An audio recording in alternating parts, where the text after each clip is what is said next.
Om Swastiastu. Om Swastiastu. Selamat sore pemirsa, apa kabar Anda? Sore hari ini semoga selalu dalam keadaan sehat. Nah, terutama bagi Anda pemirsa, khususnya bagi ibu rumah tangga yang saat ini dalam kondisi berbadan dua atau mengandung, sedang hamil. Nah, ini adakah hubungannya dengan topik kita pada hari ini? Nah, seorang ibu hamil tentunya harus lebih memperhatikan kehamilan sehingga tiba hari persalinan dengan lancar tentunya. Semoga tidak terjadi hal-hal yang tidak diinginkan. Misalnya saja terjadi komplikasi selama kehamilan. Sore hari ini ada hubungannya dengan apa yang saya sampaikan di awal.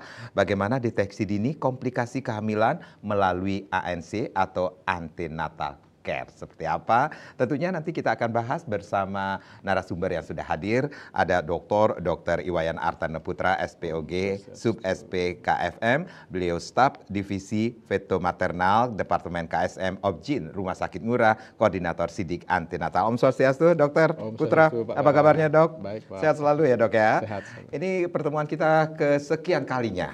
Kita akan berbincang-bincang mengenai deteksi dini komplikasi kehamilan melalui ANC atau antenatal care. Dok, kenapa sih kenapa kita membahas topik seperti ini sore hari ini dengan topik kita deteksi dini komplikasi kehamilan melalui ANC ini sendiri, Dok? Ya, baik Pak. Ya, jadi sampai saat ini ya masih banyak komplikasi kehamilan yang belum terdeteksi dengan baik ya. Jadi ini akan menimbulkan masalah ya, baik itu ibunya ya. Sampai saat ini angka kematian bayi dan kematian ibu itu masih cukup tinggi ya, masih stagnan ya. Jadi penyebabnya itu perdarahan, kemudian juga preeklamsia, kemudian juga ada kelainan jantung ya.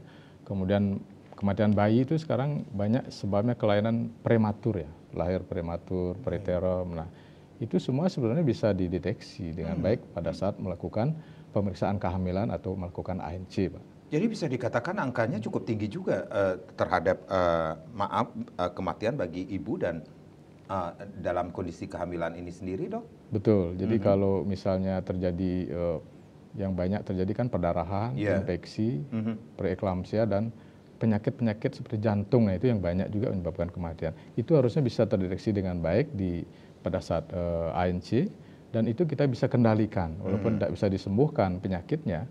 Tetapi perjalanan penyakitnya itu bisa kita kendalikan sehingga komplikasinya tidak fatal gitu. Jadi walaupun tidak bisa disembuhkan tetapi bisa dikendalikan seperti itu, Pak. agar hal-hal yang tidak diinginkan nantinya terjadi seperti itu, Dok. Iya, betul, Pak. Dok, ini kalau seorang ibu dalam keadaan hamil tentunya akan begitu care dengan kehamilannya. Kemudian ada hal-hal yang perlu diketahui bukan hanya bagi sang ibu sendiri tetapi bagi bapaknya juga, pasangannya juga, keluarganya juga. Tetapi kalau kita berbicara tentang apa yang dimaksud dengan komplikasi kehamilan ini sendiri seperti apa sih? Apa yang dimaksud dengan apa yang harus diketahui oleh masyarakat tentang komplikasi kehamilan ini sendiri, Dok? Ya, baik ya. Jadi kita bicara komplikasi kehamilan itu luas sebetulnya. Iya. Jadi komplikasi itu bisa disebabkan oleh memang faktor risiko yang sudah ada sebelumnya ya. Seperti misalnya pada ibunya ada misalnya obesitas, kemudian penyakit-penyakit kronis ya, infeksi, kemudian penyakit metabolik ya. Dan itu akan menimbulkan komplikasi pada trimester kedua dan ketiga. Nah, kemudian juga pada bayinya juga kalau ada kelainan genetik apa segala macam itu ya, kelainan kromosom atau gangguan lingkungan misalnya infeksi, virus, TORS segala macam. Nah, itu juga akan menimbulkan komplikasi berupa cacat bawaan pada bayi. Nah, secara umum komplikasi itu bisa dibagi berdasarkan trimester, Pak. Nah, misalnya trimester 1 ya. Jadi pada usia kehamilan sampai 12 minggu, nah itu komplikasi yang bisa terjadi adalah seperti abortus ya. Kemudian mual muntah berlebihan. Nah, itu hiperemesis ya. Muntah terus. Nah, itu juga kalau tidak ditangani dengan baik itu juga bisa menimbulkan morbiditas istilahnya, kesakitan dan bahkan bisa kematian juga gitu. Karena gangguan elektrolit yang berat. Kemudian juga ada hamil di luar kandungan, Bapak pernah dengar ya? Iya. Itu di hamil di luar kandungan. Itu di saluran telurnya. Sama nggak sih dengan yang saya sering dengar, oh dia hamil anggur seperti itu, Dok? Oh, itu beda. Kalau Beda hamil anggur lagi. itu di dalam kandungan dia, tetapi Oke. ada gangguan Ya. genetiknya sehingga dia tidak berkembang secara baik, bahkan plasentanya mengalami degenerasi namanya, itu sehingga dia membentuk gelembung-gelembung seperti buah anggur gitu. Oke. Sedangkan kalau hamil di luar kandungan itu dia di luar rahim, jadi di saluran telurnya. Iya. Nah kalau itu di saluran telur dia berkembang, saluran telur itu tidak bisa mengakomodasi kehamilan yang makin besar sehingga pecah. Nah itu akan menimbulkan perdarahan. Nah itu juga perdarahannya berat. Nah itu yang paling sering pada trimester 1 ya. Kemudian pada trimester 2, nah itu yang sering terjadi adalah persalinan prematur. Nah di sini sudah mulai ada inkompetensi cervix namanya, jadi mulut rahimnya kebuka gitu kan. Kemudian juga trimester kedua itu bisa terjadi anemia pada ibu ya. Kemudian bisa juga terjadi penyakit-penyakit metabolik itu sudah mulai kelihatan di situ ya. Kemudian yang terpenting di trimester kedua adalah deteksi cacat bawaan pada bayi ya. Nah itu paling bagus dilakukan di trimester kedua. Nah kemudian komplikasi berikutnya di trimester ketiga, nah ini yang paling sering ya, itu bisa terjadi preeklamsia ya. Preeklamsia itu adalah penyakit hipertensi yang disertai ada gangguan lab seperti protein uri, kemudian pemeriksaan darah, ada trombositnya turun ya. Dan itu kalau tidak ditangani dengan baik, dia bisa menimbulkan eklamsia atau kejang-kejang. Nah ini yang sering bisa menyebabkan seorang ibu itu meninggal ya. Kemudian komplikasi yang sering juga di trimester ketiga itu adalah gangguan perkembangan bayi. Jadi pertumbuhannya terganggu ya. Jadi beratnya tidak cukup ya. Kemudian bahkan dia bisa meninggal gitu. Kemudian juga terjadi kehamilan kembar itu akan mulai terganggu di trimester ketiga. Kalau tidak bagus kita deteksinya, ada istilahnya ada twin transfusion ya, ada selective IUGR, salah satu bayinya kecil. Nah itu sering terjadi di trimester ketiga ya. Kemudian di samping itu juga bisa terjadi komplikasi seperti bayi besar, kelainan letak. Nah itu harus sudah terdeteksi di trimester ketiga ya. Nah kemudian berikutnya juga diabetes. Nah diabetes gestasional itu biasanya di usia 26 minggu, 28 minggu itu dia mulai terganggu insulinnya. Karena ada hormon-hormon kehamilan ya yang menyebabkan gangguan fungsi insulin sehingga gula darah ibu bisa naik. Nah itu yang paling sering di trimester ketiga ya. Kemudian juga jangan lupa juga sekarang ada namanya gangguan implantasi plasenta. Jadi pada ibu-ibu yang sebelumnya operasi sesar ya. Nah kalau kehamilan berikutnya plasentanya itu nempel di bekas sesarnya itu, nah itu akan menimbulkan perdarahan. Nah itu bahaya sekali di trimester ketiga kalau dia terjadi perdarahan, itu bisa perdarahan hebat dan sangat sulit itu menangani. Bahkan operasi pun sulit karena operasinya juga sulit. Nah itu harus kalau sudah dari awal diketahui itu harus dirujuk ke rumah sakit tertinggi lah. Kalau di sini mungkin ya di Sanglah yang siap menangani seperti itu. Nah itu. Kemudian yang keempat adalah komplikasi yang terjadi pada saat persalinan. Nah, pada saat persalinan kan bisa terjadi pecah ketuban, ya. Kemudian juga persalinannya macet gitu karena bayi besar, ya. Nah, itu kalau tidak bagus penanganannya bisa bayinya bisa meninggal, ya. Kadang-kadang ada pecah ketuban, tali pusatnya melorot gitu ya. Nah, itu prolap tali pusat namanya. Nah, itu komplikasi yang sering terjadi di dalam persalinan. Nah, itu harus tahu kita mendeteksi. Misalnya persalinan itu tadi di bidan itu kan susah kan. Nah itu harus tahu bagaimana penanganan awalnya, menyelamatkan bayinya dan bagaimana prosedur merujuknya. Nah itu juga harus diketahui oleh ibu-ibu bidan segala macam.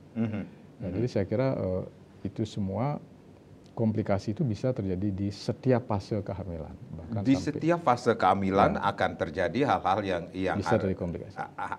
Yang berbeda-beda seperti itu ya, betul, Dok ya. Betul. Dok, berarti ini deteksi dini ini sangat penting sekali ketika seorang ibu yang dalam keadaan mengandung seperti itu, Dok. Betul. Ini pada saat trimester berapa sih harusnya melakukan deteksi dini itu sendiri, Dok? Ya. Jadi deteksi dini, namanya dini itu kan seawal mungkin. Seawal mungkin. Ya. Bahkan kalau di negara-negara maju itu bahkan sebelum merencana kehamilan itu mereka sudah deteksi. Ada namanya konsepsional. Ya. Jadi sebelum merencanakan hamil itu sudah dicek dulu penyakitnya itu.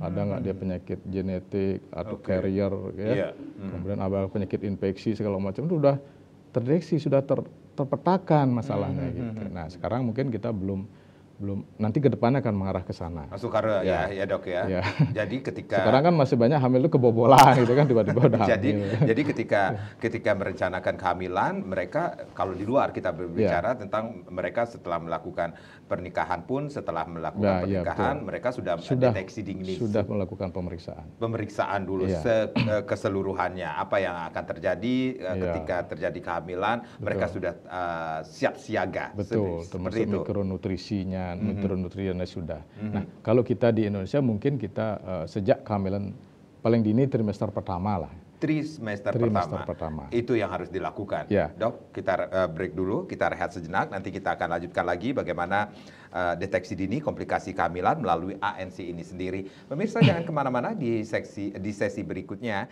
Silahkan Anda yang ingin bergabung bersama kami akan membuka line di 0361-894-8400 dan juga di 0361-894-8401. Anda bisa bertanya lebih banyak lagi mengenai topik kita, atau mungkin saat ini Anda mempunyai permasalahan tapi ada hubungannya dengan topik kita pada sore hari ini. Anda bisa bertanya langsung bersama Dr. Wayan Artana Putra sesaat lagi.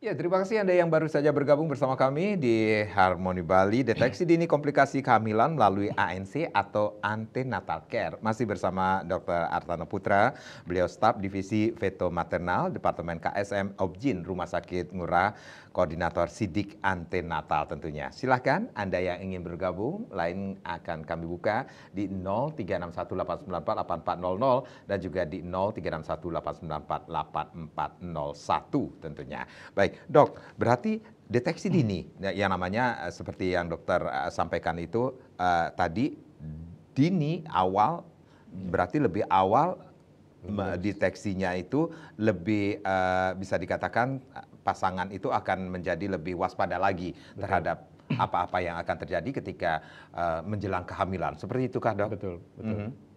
Betul, Pak. Itu yang perlu disosialisasikan mungkin ya kepada masyarakat tentunya. Betul. Jadi deteksi dini kita harus sudah mulai di trimester 1, Pak. Jadi pada saat pertama kali seorang ibu datang memeriksakan diri, nah itu harus sudah kita lakukan pemeriksaan secara menyeluruh ya.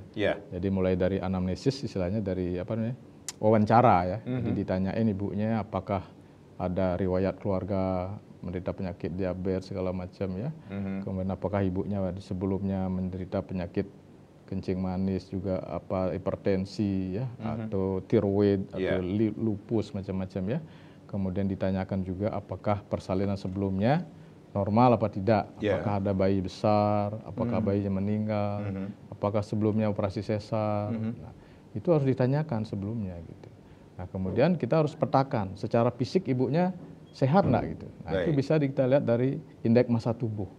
Apakah ibunya obesitas? Nah, itu hati-hati. Jadi sekarang ibu-ibu dengan obesitas itu cukup tinggi ya, datanya itu mungkin 30% dari ibu-ibu itu obesitas. Jadi Dok, ini saya ingin potong sedikit, apakah ini ketika seorang ibu yang melakukan deteksi dini komplikasi kehamilan ini sendiri terhadap ibu yang baru pertama mengalami kehamilan atau memang sudah pernah mengalami kehamilan sebelumnya? Semuanya. Baik itu pertama kali hamil ataupun sudah pernah sebelumnya hamil, tetap dilakukan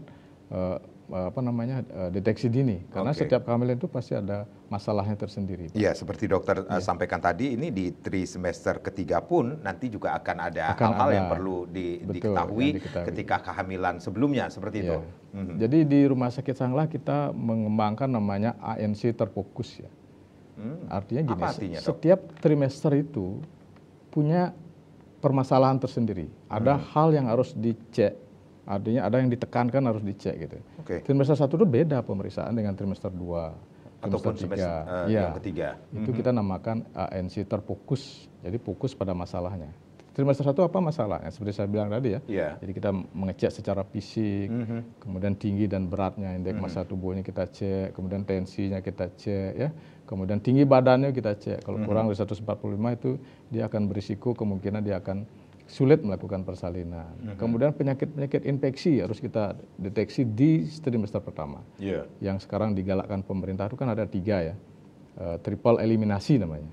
Ada HIV, Ya. sipilis, dan hepatitis B. Nah itu karakternya hampir sama. Jadi dia bisa menular ke bayinya, baik itu di dalam rahim, Ya. ataupun menular pada saat persalinan.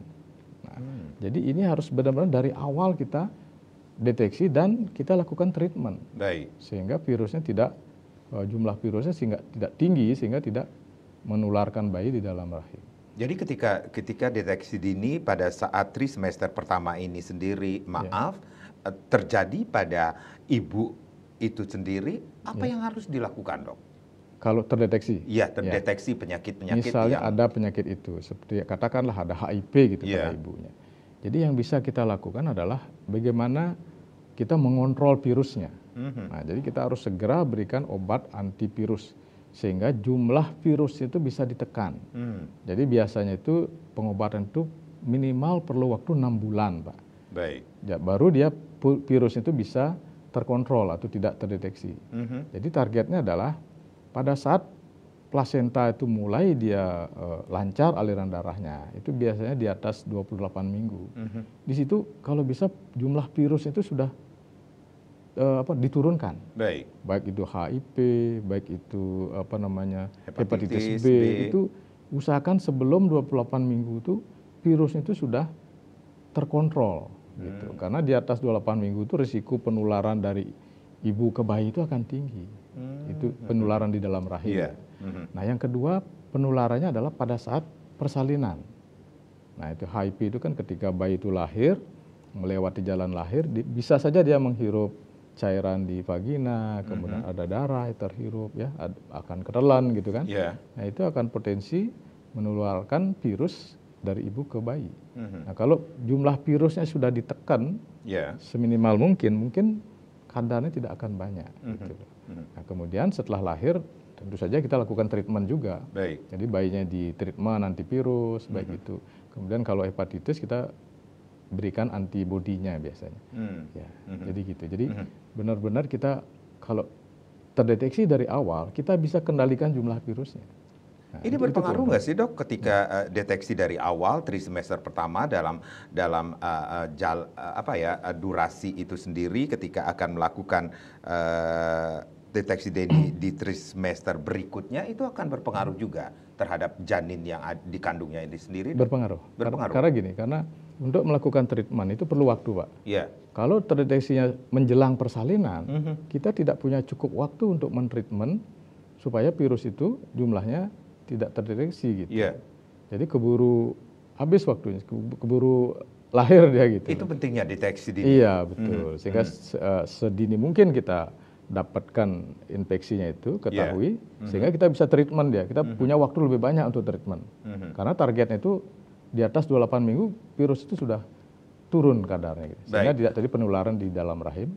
Dan yang kedua tidak terjadi penularan pada saat persalinan. Kan dua itu penularannya, intrauterin di atas 28 minggu dan pada saat persalinan. Ya, Dok, sebenarnya berapa kali sih seharusnya seorang ibu yang dalam keadaan mengandung ini sendiri harus melakukan pemeriksaan ini, deteksi dini agar tidak terjadi komplikasi kehamilan ini sendiri melalui ANC ini sendiri, Dok? Iya, jadi minimal mereka melakukan ANC itu 4 kali lah. Jadi 1 kali di trimester 1, tadi sudah saya ceritakan trimester 1 itu apa saja ya, termasuk deteksi penyakit segala macam. Kemudian di trimester 2 harus pernah 1 kali, karena di trimester kedua fokusnya itu beda lagi dengan trimester 1. Trimester kedua fokusnya itu adalah bagaimana melakukan deteksi kelainan pada bayi, cacat bawaan. Nah itu paling gampang di USG itu di trimester kedua.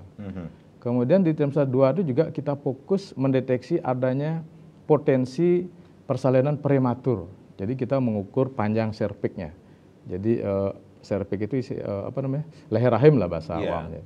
Leher rahim itu harus kita ukur di trimester kedua. Kalau dia panjang leher rahim itu kurang dari 25 meli, nah itu potensi dia akan terjadi prematurnya sangat tinggi. Jadi kita harus lakukan pengikatan, diikat namanya di serklase gitu ya. Kemudian juga kita melakukan deteksi pemeriksaan kencing. Jadi kalau ada infeksi saluran kencing di trimester kedua, kalau tidak terobati dengan baik, itu juga akan memicu persalinan preterum.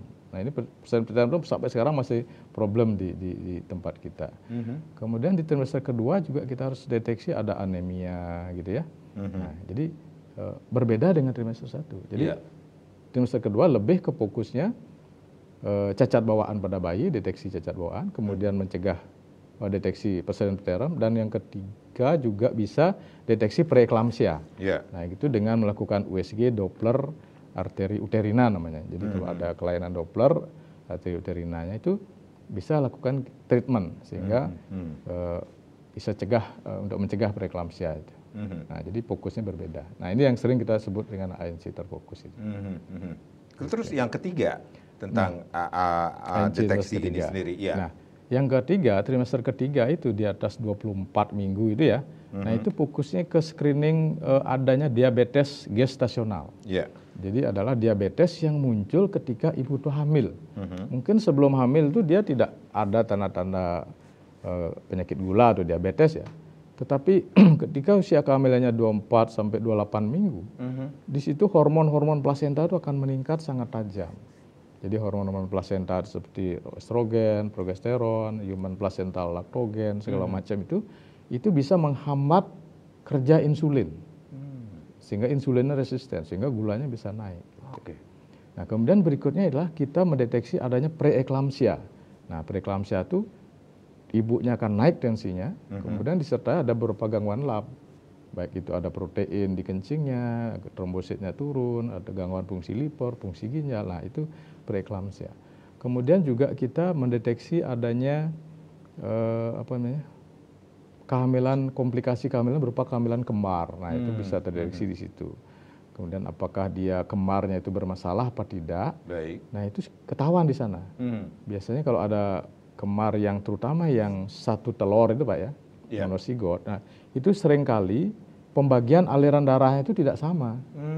Ada satunya bayi menguasai aliran darah dari bayi yang lain gitu. Nah itu yang komplikasi. Jadi jangan senang dulu punya anak kemar itu karena itu sebenarnya berisiko tinggi. Jadi saling sikut ya dalam kandungan pun mereka sudah bertengkar ibaratnya seperti itu. Jadi pembagian aliran darah itu sudah saling mendominasi gitu. Itu ada komplikasi mulai dari yang paling ringan ya. Satunya anemia, satunya polistemia, atau satunya berat badannya besar, satunya kecil. Bahkan yang paling berat itu bisa twin transfusion ya. Jadi apa artinya, Dok? Istilahnya satu bayi menguasai darah yang lain sehingga darah yang lain itu tidak dikasih darah yang cukup. Saudaranya yang lainnya. Saudaranya itu kan kecil, air ketubannya sedikit, gangguan Doppler, dan yang besar itu justru dia kelebihan. Dia polydramnion, malah kelebihan itu dalam arti dia juga celaka sebenarnya karena beban jantungnya akan tinggi, dia akan kelainan jantung juga. Jadi dua-duanya celaka jadinya. Yang satu over, yang satu juga bermasalah juga karena kekurangan seperti itu, Dok. Itu twin bahasa awamnya seperti itulah. Nah, jadi itu bisa terdeteksi di trimester 3 itu. Dan untuk ANC yang keempat kalinya, Dok. Nah, yang keempat kalinya itu biasanya kita untuk perencanaan persalinan ya, Pak. Persalinan. Ya, misalnya di situ apakah dia mungkin lahir normal apa tidak. Nah, ini bisa lahir di paskes biasa atau harus di paskes yang tertinggi. Nah, itu harus sudah direncanakan di ANC keempat itu. Misalnya kalau area-areanya di bawah, itu kan tidak mungkin lahir normal. Nah, itu harus sudah dikirim ke rumah sakit, tidak boleh di bidan, gitu kan. Kemudian juga ada persalinan kemar, nah itu tidak mungkin di bidan, gitu kan. Nah, itu harus lahir di rumah sakit. Kemudian ada preeklamsia tadi ya, tensinya tinggi apa segala macam. Nah itu harus dikirim ke rumah sakit. Apalagi ada yang plasenta akreta ya, jadi plasenta yang nempel di segmen bawah rahim bekas operasinya itu. Nah itu yang saya ceritakan itu harus disanglah itu. Jadi di situ sudah finalnya. Jadi di situ akan ada rujukan berencana namanya. Ada istilahnya rujukan dini berencana. Jadi mana yang boleh lahir di bidan atau di paskes 1, mana yang harus di paskes 2, mana yang harus di paskes 3, itu sudah terencana dengan baik gitu Pak. Jadi tidak ada ujuk-ujuk, oh ini kok lahir di bidan, tahu-tahu ada komplikasi yang tidak diketahui gitu. Agar tidak terjadi hal-hal yang Ya, tidak sehingga diinginkan tidak di terjadi kemudian hari. betul, sehingga tidak terjadi keterlambatan dalam rujukan. Baik, Jadi baik. kalau dari awal sudah tahu masalahnya, sudah dipetakan, itu sudah dipetakan. Oh ini boleh lahir di bidan, Ya. ini boleh lahir di Paskes 2, ini Paskes 3 gitu. Baik, Nah, Dokter itu Putra, gunanya. nanti kita akan lanjutkan lagi. Tentunya ada persiapan seorang ibu yang akan melakukan deteksi dini kehamilan melalui ANC ini sendiri. Tapi nanti kita akan bahas ya dok ya. Ya, Pemirsa, di sesi berikutnya silakan Anda yang ingin bergabung. Kami akan kembali lagi dengan topik kita, deteksi dini komplikasi kehamilan melalui ANC atau antenatal care. Tapi tentunya setelah yang berikut ini.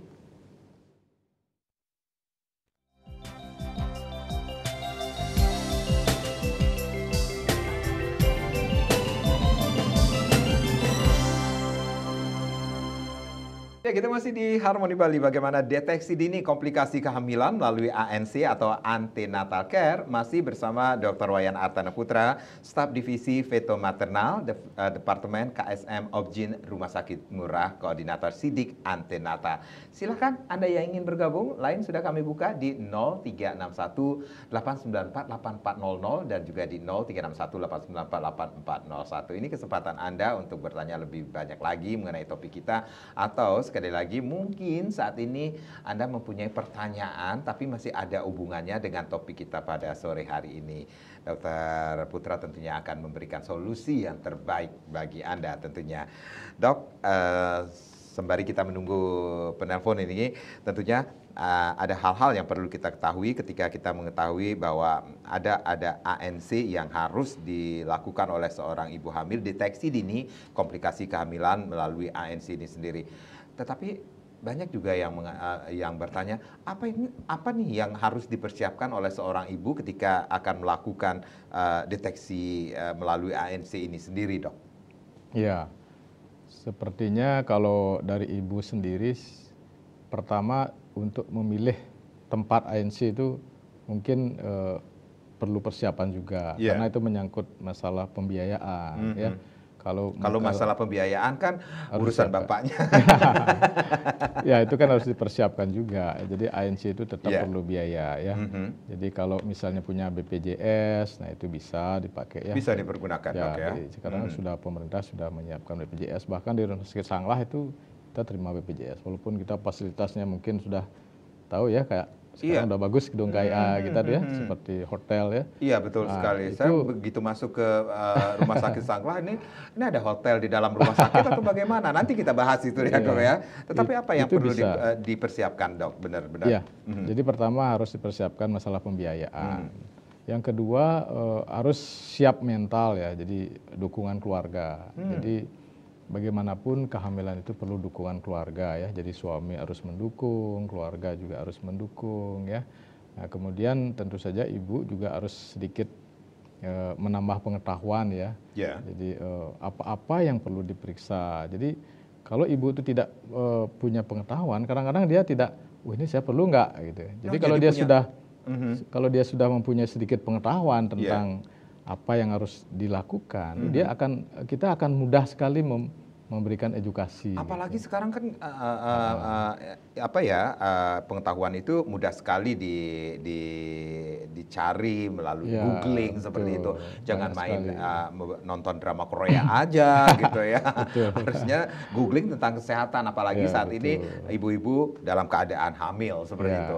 Jadi sekarang kan gampang sekali mendapatkan itu kan, bahkan di TikTok, di apa itu gampang sekali. Aplikasi Jadi media ibu-ibu sosial tetap lainnya harus menambah gini juga sedikit ya pengetahuan, sehingga ketika bertemu dengan petugas kesehatan kita akan gampang sekali komunikasinya, ya, sangat gampang mengarahkan. Jadi kalau ibu-ibu yang sama sekali tidak educated itu susah sekali Pak. Jadi, Baik. Ini mental yang harus dipersiapkan. Ketika seorang ibu memiliki penyakit penyerta seperti yang dokter sampaikan, mungkin seperti yang tadi dokter sampaikan, ini juga memerlukan dukungan dari keluarga, dok. Betul ya. Apalagi seperti misalnya penyakit HIV gitu ya. Hepatitis bahkan B, bukan keluarga saja, tapi lingkungan juga gitu loh. Karena kan HIV itu yang berbahaya itu juga stigmanya itu Pak. Ya, stigma jadi sosial kan yang lebih stigma sosial itu yang lebih berbahaya. Jadi masyarakat itu juga harus mendukung gitu. Jadi kan mungkin Bapak pernah dengar ya di TV itu ada yang anak HIV di sekolah itu ditolak gitu, Iya. gitu. Nah itu kan sangat tidak mendukung ya. Jadi mereka itu akan kasihan. Jadi mereka justru akan pindah-pindah ke tempat lain segala macam. Dan cenderung mereka itu menyembunyikan diri, Pak. Justru makin susah gitu. Iya. Misalnya seorang ibu yang kena HIV di sana di stigma, dikucilkan macam-macam itu, mereka akan cenderung menyembunyikan penyakitnya. Itu justru lebih berbahaya kalau dia menyembunyikan diri. Nah itu apalagi dia banyak berhubungan dengan orang lain gitu. Nah itu akan berbahaya sekali gitu. Jadi kalau dia sudah masyarakat mendukung, keluarga mendukung, nah itu akan lebih gampang kita mengobati, melakukan terapi segala macam gitu. Akan lebih gampang, termasuk penyakit-penyakit yang lain juga. Jadi ada gejala-gejala awal nggak sih, Dok, yang bisa dideteksi melalui ANC ini sendiri, Dok, terhadap seorang ibu hamil ini sendiri, Dok? Ya, gejala-gejala komplikasi yang bisa dirasakan oleh seorang ibu itu kan paling sering itu adalah mual muntah, gitu kan ya. Ibu kalau ada mual yang tidak wajar, nah itu berarti ada sesuatu ya. Biasanya ada tekanan di kepala yang berlebihan ya. Bisa jadi ibu itu darah tinggi kan, bisa mual, bisa muntah itu kan. Kemudian juga yang sering itu adalah sesak napas. Jadi kalau ibu hamil sesak napas itu hati-hati ya. Itu salah satu komplikasi yang harus kita waspadai. Kemudian sakit kepala, mata kabur, ya itu juga harus diwaspadai, Pak. Jadi itu sering mengarah ke preeklamsia. Biasanya itu tensinya naik gitu, Pak. Jadi sakit kepala, mata kabur, apalagi berkunang-kunang. Nah kalau berkunang-kunang, telinga berdenging itu arahnya ke anemia biasanya, kurang darah. Nah itu bisa dirasakan sebetulnya di rumah ya. Kemudian untuk bayinya sendiri, nah itu ibu harus merasakan gerakan bayi. Itu harus rutin memantau gerakan bayi. Kalau gerakan bayinya berkurang ya, kalau dalam 12 jam itu kurang dari 10 kali dia bergerak, nah itu harus segera diperiksakan. Jangan-jangan ada sesuatu komplikasi pada bayi. Nah kemudian gejala berikutnya adalah seperti ada keluar darah atau flek ya, atau keluar air ketuban. Nah itu bisa pecah ketuban, itu bisa komplikasi juga pada bayi. Nah itu yang harus diwaspadai juga oleh seorang ibu di rumah. Jadi kalau ada sesuatu harus segera menghubungi petugas kesehatan. Ya. Baik Dok, ketika dilakukan deteksi dini pada saat trimester pertama, tetapi ada hal-hal yang perlu diketahui bahwa seorang ibu itu, maaf sekali, ini ketika mengetahui bahwa ada hal yang sangat membahayakan janin ini sendiri, apakah akan ada kelanjutannya untuk melakukan pemeriksaan berikutnya, Dok? Iya betul. Jadi ketika misalnya gerak bayi berkurang, ya, nah itu harus segera diperiksakan. Apakah terjadi gangguan aliran darah? Yang paling sering itu kan aliran darah dari plasenta. Jadi bayi itu kan mendapat oksigen dan sari makanan itu dari ibunya melalui sirkulasi plasenta ini, Pak. Jadi hari-hari itu akan menyerap sari makanan dan oksigen dari ibu, kemudian melewati tali pusat, dia akan ditransfer ke bayi. Bila itu terganggu, fungsi plasenta terganggu, bayi itu kekurangan oksigen, kekurangan makanan, dia itu bisa menjadi gangguan pertumbuhan, ya, menjadi hipoksia, gangguan kekurangan oksigen yang kronis. Nah itu dia akan mulai jarang bergerak dia, karena kekurangan oksigen kan dia menghemat oksigen ya, jadi dia jarang bergerak. Nah itu harus terdeteksi. Kalau itu sudah terdeteksi, nah kita pilihannya adalah apakah bisa ditreatment ataukah harus segera dilahirkan. Karena kalau ini sudah gangguan oksigenasinya sudah parah, sudah termasuk gangguan pertumbuhannya sudah berat, itu ada stage-stage-nya itu ya. Nah ini ada yang masih bisa ditunggu, ada yang masih bisa ditunggu beberapa hari untuk memberikan pematangan paru, dan ada yang sudah benar-benar gawat harus segera dilahirkan. Nah itu yang dokter sendiri yang bisa menilai itu. Jadi itu pentingnya ketika sudah mulai ada tanda-tanda janin itu kurang bergerak, itu harus segera diperiksakan. Jadi bisa dikatakan ini teknologi modern, katakanlah dengan melalui ANC ini sendiri juga membantu meningkatkan akurasi terhadap deteksi dini terhadap seorang ibu hamil agar terhindar dari komplikasi yang tidak diinginkan. Seperti itu. Betul, Pak. Itu yang juga terjadi yang sering dilakukan di rumah sakit Sanglah. Ya, sekarang kita sudah punya USG yang mungkin sudah canggih ya. Jadi USG sekarang itu sudah dilengkapi dengan color Doppler ya, Doppler warna. Jadi dia bisa mengecek, mentrace aliran darah. Jadi kalau misalnya di trimester pertama dan kedua itu, kalau aliran darah ke plasenta itu tidak bagus, ke rahim ya, aliran darah ke rahim ibu dan akhirnya ke plasenta itu tidak bagus, nah ini akan menjadi gangguan plasenta, iskemia istilahnya. Ini bisa berpotensi menyebabkan terjadinya komplikasi berupa preeklamsia. Nah itu sudah bisa deteksi di awal Pak. Jadi di bawah 20 minggu kita sudah deteksi itu. Nah, kita berikan segera treatment dengan aspirin dan segala macam. Kemudian kita bisa dengan alat USG itu bisa melihat komplikasi berupa kemungkinan terjadinya prematur. Nah itu dengan USG transvaginal ya, dari vaginal itu diukur panjang mulut rahimnya. Nah kalau mulut rahimnya panjangnya kurang dari 2,5, nah itu biasanya akan terjadi prematur. Nah itu harus segera ditreatment. Kemudian juga untuk mendeteksi kelainan kemar yang bermasalah tadi. Nah itu menentukan chorionitis namanya ya, menentukan aliran darahnya, apakah ini ada twin transfusion atau misalnya selective IgR, itu bisa dideteksi dengan alat USG Doppler itu. Dan kemudian juga untuk mendeteksi aliran darah dari plasenta ke bayi, apakah dia masih bagus nah aliran darah itu.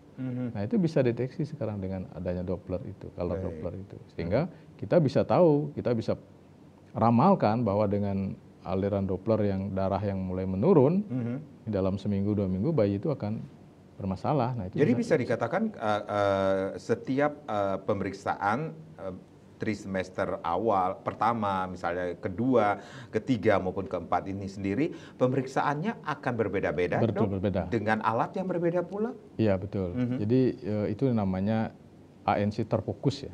Jadi setiap trimester itu fokusnya berbeda. Gitu, Pak.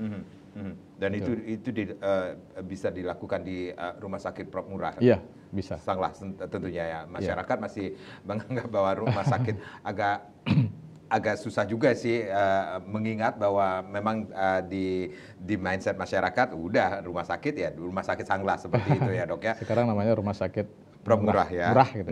Ngurah ya Dok ya. Kemenkes RS Ngurah. Iya, Dok, berarti seorang ibu bisa mengetahui lebih dini lagi dengan deteksi dini melalui ANC ini sendiri apa yang bisa saja terjadi, contohlah seperti hipertensi, diabetes, kemudian anemia, itu bisa diketahui lebih dini dan bisa lebih awal ditangani seperti itu Dok. Bisa kita kendalikan seperti itu efeknya terhadap bayi, terhadap ibu ya, dua-duanya. Ibu dan janin yang akan dilahirkan nantinya ya Dok ya. Betul, karena seperti diabetes gestasional misalnya. Dampak pada bayinya itu akan besar Pak. Nah ini kalau kita ngomongin tentang dampak ini juga ketika seorang ibu males banget ya memeriksakan diri, ini akan berdampakkah terhadap ibu dan janinnya itu sendiri Dok? Iya tentu saja itu ya. Jadi kalau ibu itu kurang, nah itu saya bilang ya, pengetahuannya kurang, akan sulit sekali kita melakukan KIE itu gitu. Tapi kalau ibu sudah punya basic pengetahuan juga sedikit, akan gampang sekali ya komunikasi.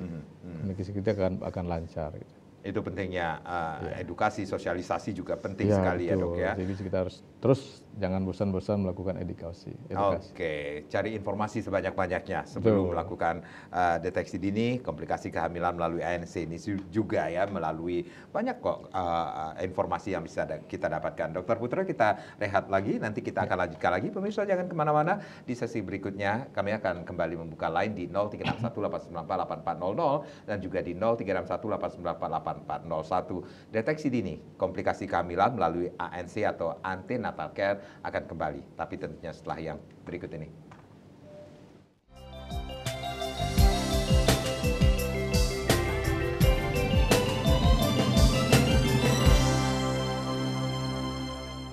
Kita masih membahas tentang deteksi dini komplikasi kehamilan melalui ANC atau Antenatal Care, masih bersama Dr. Wayan Artana Putra, staf divisi Feto Maternal, Departemen KSM Obgyn Rumah Sakit Ngurah tentunya, koordinator sidik antenatal tentunya. Silakan Anda yang ingin bergabung, ini masih kami buka line di 0361894800 dan juga di 0361894841 tentunya. Dok, berbicara tentang deteksi dini komplikasi kehamilan melalui ANC ini sendiri, ini pelayanan kesehatan di rumah sakit Ngurah ini sendiri tentunya sudah memiliki tempat yang benar-benar bisa memberikan rasa aman, nyaman bagi ibu-ibu yang akan melakukan deteksi dini ini, tersebut, Dok, melalui ANC ini sendiri, Dok? Ya, betul. Jadi kita bersyukur sekali, terutama di Bali ya, Yeah. di pemerintah. Jadi waktu ini kan yang meresmikan langsung itu Pak Bapak Jokowi Presiden sendiri, kita, Pak yang Presiden, kedua, Pak Menteri Kesehatan, ya. Jadi kita mendapat bantuan gedung KIA ya. Nah, Jadi ini yang ingin saya tanyakan. Ini gedungnya KIA, Kesehatan Ibu dan Anak. Kesehatan Ibu dan Anak. Ini seperti rumah sakit di dalam rumah sakit, saya lihat seperti itu loh. Ya, betul. Dari luar saja. Jujur saya belum sempat masuk. Seperti jadi, apa, Dok? Ibaratnya jadi sekarang gedung kesehatan ibu dan anak terpadu di situ. Jadi di sana ibaratnya itu sama dengan satu rumah sakit ibu dan anak ya. Sama, kan di luar banyak ada RSCA. Ya. Itu sama dengan satu gedung KIA Itu kita. pelayanan apa saja masyarakat yang bisa dapatkan di gedung itu? Ya, jadi semua gedungnya apa namanya, Dok? Gedung KIA. KIA. Ya, Rumah Sakit Sanglah. Rumah Sakit Ngurah, sorry. Saya juga masih sering. Jadi di situ mulai pelayanan ANC, ya, antenatal care, ibu, ya. Kemudian juga bayinya juga bisa di sana memeriksakan bayi, anak-anak. Kita kan ada dokter anak juga di sana. Segala macam keperluan pemeriksaan anak juga ada di situ. Di situ ada ahli-ahlinya sudah di Sanglah ya, jangan diragukan lagi ya di Rumah Sakit Ngurah ya. Ahli-ahli semua divisi ada di sana ya. Kemudian juga kita bisa melakukan tindakan-tindakan di sana. Nah, USG-nya kita sampai saat ini USG kita tuh paling canggih mungkin dibandingkan dengan rumah sakit yang lain mungkin. Canggihnya seperti apa, Dok? Sehingga bisa dokter menyampaikan bahwa KIA Rumah Sakit Ngurah ini sendiri juga tercanggih ini, Dok. Iya, karena kita di sana mempunyai USG yang terbaru ya. Jadi di sana ketajaman gambarnya ya, segi 4 dimensi, 2 dimensi, 3 dimensi semua. Itu masuk Doppler, aliran darah, pemeriksaan jantung itu akan sangat jelas terlihat di situ ya, karena ketajaman gambarnya berbeda ya. Jadi USG kita tuh mungkin paling canggih lah sekarang di seluruh rumah sakit di Bali. Kemudian juga kita punya peralatan-peralatan untuk melakukan treatment bayi-bayi yang bermasalah. Kita juga sudah punya mampu melakukan kemarin transfusi di dalam rahim kita bisa lakukan. Kemudian melakukan tindakan misalnya ada bayi yang ada cairan di dalam perutnya, itu bisa kita sedot, masih di dalam rahim kita bisa lakukan. Kemudian bayi-bayi yang kembar yang tadi kita ceritakan, itu kan aliran darahnya tidak sama itu ya. Itu kan pengobatannya susah tuh, harus dilaser itu mau menghilangkan aliran darah yang menyatu itu ya. Nah, itu dulu hanya bisa dilakukan di Rumah Sakit Harapan kita. Di Indonesia dulu hanya bisa di Jakarta. Ya, di Jakarta. Sekarang kita sudah diberikan peralatan itu, peralatan laser. Jadi tinggal kita mungkin kamar operasinya akan beroperasi tanggal 20 ini kira-kira. Jadi kita mungkin akan di-set alatnya itu. Jadi untuk melaser aliran darah yang tadi tidak sama itu ya. Nah, itu kita sudah bisa. Jadi itu harganya mahal. Jadi jarang rumah sakit yang bisa punya fasilitas itu. Jadi fasilitas itu sudah bisa kita pergunakan juga nih untuk masyarakat, khususnya masyarakat di Bali ini sendiri ya, Dok ya. Ya, kemudian di situ juga ada ruang perawatan yang tentu saja ada yang kelas-kelas yang berbagai itu ya, ada yang itu mewah sekali ya. Iya, konsepnya yang saya lihat di media sosial ini sendiri ini cukup wah banget. Banyak yang mengatakan ini ketika masuk ke KIA Rumah Sakit Ngurah ini sendiri, ini saya seperti masuk ke bukan ke rumah sakit tetapi ke salah satu hotel berbintang seperti itu. Betul, konsepnya Pak. Seperti itu, ya, betul. Yang membuat rasa nyaman masyarakat yang akan melakukan tindakan seperti itu, Dok. Betul, jadi konsepnya sekarang ke rumah sakit itu tidak lagi, kalau dulu kan namanya rumah sakit tempat duduknya selalu bangku panjang gitu, bangku putih panjang gitu. Sekarang udah konsep itu sudah dihilangkan, jadi kesan datang ke rumah sakit itu seperti ke rumah sakit udah hilang. Jadi tempat duduknya di set, ada sofa, ada dibuat senyaman mungkin. Betul ya. Kemudian juga kita punya ruang perawatan anak, ruang NICU-nya itu berbagai level, level 1, 2, 3 itu lengkap. Jadi mungkin inkubator itu sudah yang paling canggih yang ada sekarang. Jadi bisa dikatakan ini ketika seorang ibu yang akan melakukan deteksi dini kehamilan melalui ANC ini sudah merasa aman, nyaman ketika masuk ke sana. Betul. Apalagi saya dengar di sebelahnya juga ada Betul, ruang perawatan ruang perawatan kulit seperti itu. Iya, Seperti itu, Dok. ada gedung estetik di sebelahnya. Estetik ya. Jadi kalau ibu-ibu ke sana untuk melakukan ANC, Iya. sambil menunggu itu bisa skincare di sebelahnya. Jadi pulang itu langsung glowing gitu. Bisa glowing Pulang-pulang ANC seperti itu ya. langsung glowing. Oke. Nah, ini yang perlu diketahui oleh masyarakat, khususnya pemirsa Bali TV ini sendiri, ternyata banyak sekali yang di rumah sakit murah ini sendiri sekarang pelayanannya atau untuk melakukan deteksi dini melalui ANC ini sendiri. Biasanya kan kalau dulu nih perawatan KIA ini sendiri berbeda-beda tempatnya, Iya, Dok betul, ya. betul. Jadi sekarang fokus satu tempat. Jadi ruang ANC-nya di situ, kemudian tindakan persalinannya di situ, Baik. kemudian rawat inapnya juga di gedung itu. Termasuk kalau bayi yang bermasalah, Iya. ya di gedung itu juga. Jadi tidak jauh-jauh Tidak lagi. jauh-jauh, Ya. misalnya dulu kan nengok bayinya ke ruang bayi itu jauh sekali jalan gitu kan. Betul, saya pernah ngalamin ya. Nah sekarang kalau bayi yang bermasalah ya di gedung itu juga. Jadi sudah terpadu ya, jadi ruang KIA terpadu. Baik, Dok, kembali lagi ini ke topik kita yaitu deteksi dini komplikasi kehamilan melalui ANC atau antenatal care ini sendiri. Sebenarnya apa yang tujuan utama ketika seorang ibu melakukan deteksi dini komplikasi kehamilan melalui ANC ini sendiri, Dok? Iya, jadi tujuan ANC sendiri itu adalah pertama kita menyelaraskan ya kondisi ibu dan bayi terhadap proses kehamilan itu sendiri, ya. Karena proses kehamilan itu kan ada perubahan-perubahan fisiologi, Pak ya. Kemudian ibu itu cenderung volume darahnya meningkat, kemudian tekanan darahnya mungkin juga malah berubah, gula darahnya juga berubah. Nah itu akan berdampak pada ibu dan bayi ya.